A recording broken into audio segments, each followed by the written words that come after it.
More recently, a U.S. federal judge followed Jefferson's logic about a two-tiered system.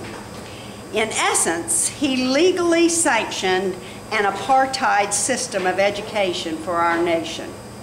Prior to his decision in 2002, a group of New York parents sued the state for failing to adequately educate their children. Their children, they said, graduated reading only on a 6th grade level. The state court ruled that the parents were correct and insisted that the state award those schools several $million to reform their instruction. On June 25th, however, Justice Alfred T. Lerner, in an appeal, reversed that ruling. In his decision in Campaign for Fiscal Equity versus New York, he declared that New York students were only entitled to an 8th grade level education and low-level job preparation because that was all a citizen needed in order to vote. So, contrary to this propaganda of the power elite, poor children, black children, brown children, exceptional children, children of immigrants, do have the capacity to academically soar. Our research tells us that. And they do deserve the best teachers, the best resources, the best buildings, yet they get the worst. They do deserve the curriculum for the gifted, the pedagogy for the talented, the placement for the advanced.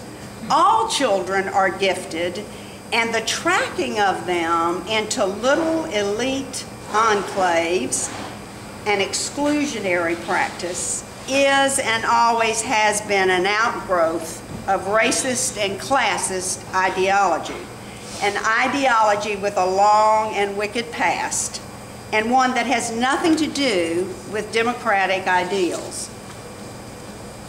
Now, the third and last dinosaur I'm going to talk about before I move you to hope is remedial instruction, or what typically becomes dumbing down curriculum for low-performing children in low-performing schools. Research for the last 50 years indicates that remedial instruction facilitates student dropouts. Rarely does it increase student skills. What it does accomplish is making our citizens dumb and numb. Don't offer our struggling students less, offer them more. Raise the bar. They need challenge, not boredom. So those are the dinosaurs. There are many others, but those are the three, I think, that cripple education in our nation. But I want to tell you now about some gazelles. Asa Hilliard and Barbara Sizemore visited schools around the country documenting those which they called power schools. Schools where children living in poverty were knocking the tops off tests. They looked for commonalities amongst those schools, like a specific leadership style, or common instructional methods, or common teacher preparation, or shared governance.